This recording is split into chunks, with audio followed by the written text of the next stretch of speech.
Alguien debía haber funado a Joseph K., porque sin haber hecho nada malo fue detenido una mañana. Para cualquier persona que estudie Derecho como Kafka, que era doctor en Derecho, eso suena como una pesadilla, una en la que no hay monstruos ni fantasmas, solo un derecho oscuro y laberíntico. Imagina que mañana te despiertas y estás arrestado. No sabes de qué se te acusa, no conoces a tu juez y tu abogado te dice que la mejor estrategia es esperar. Esto que suena como una historia de terror es la trama del proceso de Franz Kafka. Pero ¿qué tan lejos está esta ficción de nuestra realidad en Colombia? Hoy vamos a contestar el absurdo de Joseph K. con dos pilares del derecho procesal colombiano, el derecho de defensa y el principio de contradicción. Me parece importante hablar de Kafka primero, pues salta a la vista que él no estaba tratando de hacer una fantasía, él no estaba entre El Señor de los Anillos, Harry Potter y El Proceso. Kafka escribió El Proceso como quien conoce el sistema desde adentro, porque efectivamente lo conocía. Era un abogado de profesión y trabajó durante años en una compañía de seguros tramitando accidentes laborales. Es decir, vivió de primera persona la burocracia más kafkiana que uno podría imaginar. Durante toda la novela, la pregunta que plantea Kafka no es si K es inocente o culpable. La pregunta es qué significa la culpabilidad cuando el proceso mismo no tiene forma. Esta pregunta claramente no es menor. Es en realidad el corazón de todo el derecho procesal. El proceso no es un obstáculo para llegar a la verdad, es la garantía de que la verdad que se alcance sea legítima. Y es precisamente ahí donde el proceso de Kafka y el ordenamiento jurídico colombiano tienen una conversación que vale la pena escuchar. En Colombia, el artículo 29 de nuestra Constitución dice que el debido proceso se aplicará a toda clase de actuaciones judiciales y administrativas. El derecho de defensa, como elemento central del debido proceso, es la posibilidad de ser oído, de presentar pruebas y de contar con un abogado técnico que sepa lo que está haciendo, no uno que haya estudiado con el nuevo pensum de los Andes.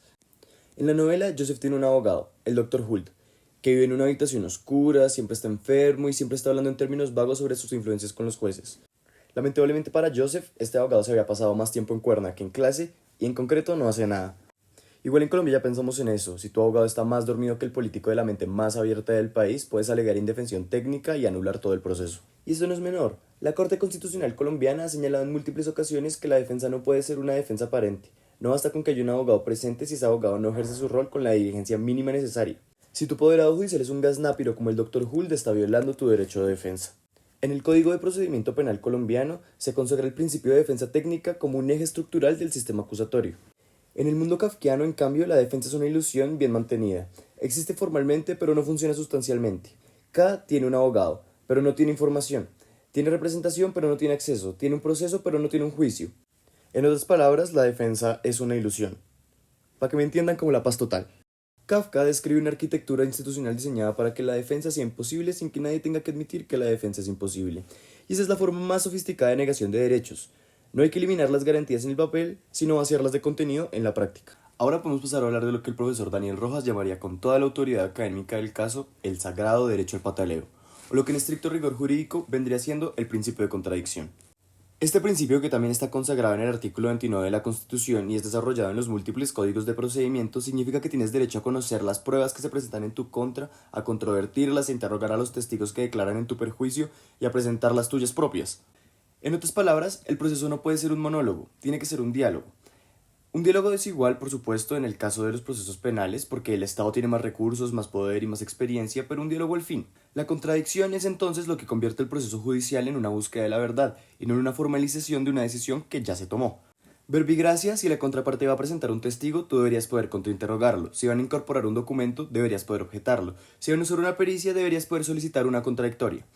Esto es tan básico que parece obvio, pero el mundo kafkiano nos recuerda que lo obvio no es natural, es una conquista histórica. En el proceso, Joseph K. entra a oficinas llenas de expedientes que no puede leer. Hay jueces que no conoce, hay audiencias a las que no es convocado formalmente, hay pruebas que nunca ve y sin embargo definen su suerte. En un momento de la novela, K. logra acceder a uno de los libros que maneja el tribunal y descubre que no contiene leyes sino ilustraciones obscenas. El sistema no solo es oscuro, sino que es nihilista, no tiene contenido legítimo que ocultar, solo oculta. Como decía Nietzsche, hay espíritus que enturbian sus aguas para hacerlas parecer más profundas. Sin contradicción, el proceso se vuelve un ritual de legitimación de lo que ya fue decidido. La diferencia entre el proceso de K y el proceso penal colombiano debería ser en teoría exactamente esa, que en Colombia el acusado tiene la posibilidad real de incidir en el resultado, que el juicio no es solo la puesta en escena de una condena ya predeterminada. La pregunta nos debería llegar a todos los chipchomianos. ¿Qué tan lejos estamos del proceso que describe Kafka en su libro en Colombia? Dicho de otra manera, ¿por qué es importante esta comparación? Además de porque vale como 40 puntos de la nota. Es que a veces cuando salgo a una discoteca y llega el infame momento en que tengo que salir a bailar, la gente me dice: marica, se mueve más un proceso en la fiscalía. Y sí, la justicia en Colombia tiene muchos problemas. Sería deshonesto terminar este análisis con una defensa ingenua del sistema colombiano. La justicia colombiana tiene desafíos enormes. Los procesos son lentos, el acceso a la justicia es desigual, hay personas que llevan años detenidas preventivamente sin que su caso llegue a juicio, lo cual tiene un nombre técnico que no suena mucho a garantía, la verdad. Se llama prisión provisional indefinida. En las zonas del país que los académicos blancos y de Bogotá llaman la Colombia profunda, el Estado judicial es una presencia casi ficticia, y donde la justicia la administra quien más tiene las armas. Pero hay una diferencia fundamental entre la justicia lenta y una justicia kafkiana. La lentitud, aunque frustrante y a veces violatoria de derechos, existe dentro de un marco que reconoce al procesado como sujeto de derechos. La justicia kafkiana, en cambio, no reconoce al procesado ni siquiera como un interlocutor. K no tiene voz porque el sistema no está diseñado para escucharlo.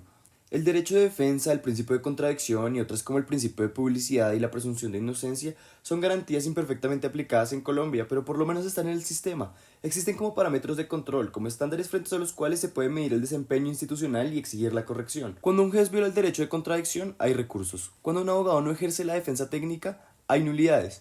Cuando una prueba se recauda ilícitamente, hay una regla de exclusión. Nada de esto existe en el Tribunal del Proceso de Kafka. Y esa es la diferencia que nos valdría la pena conservar en Colombia. Kafka nos da el escenario de lo que ocurre cuando el proceso pierde su función garantista, cuando las formas dejan de ser protecciones y se convierten en trampas, cuando el sistema judicial se cierra sobre sí mismo y expulsa al ciudadano de su propio proceso. La imagen de Joseph K. caminando entre expedientes que no puede leer, escuchando de jueces que no puede ver y representado por un abogado que no puede actuar debería ser perturbadora no solo como literatura, sino como advertencia. El proceso colombiano, con todas sus imperfecciones, es una apuesta por lo contrario, por un modelo en el que el Estado tiene que mostrar sus cartas, en el que el acusado tiene derecho a responder y en el que la verdad que se construye en el juicio es el resultado de un debate y no de un decreto. Puede ser obvio, pero nadie debería terminar como Joseph K., que corrió con la suerte de un adolescente en Soacha durante la seguridad democrática, ejecutado en una cantera al atardecer sin saber por qué y sosteniendo hasta el final la vergüenza de un proceso que nunca comprendió. Eso es lo que el derecho procesal, cuando funciona, intenta evitar. En esta nuestra muy amada profesora ha sido muy enfática durante todo el semestre. El derecho procesal no es un montón de códigos largos y aburridos llenos de formalidades sin sentido. Es la diferencia entre una distopía y una distopía. Una democracia y una distopía.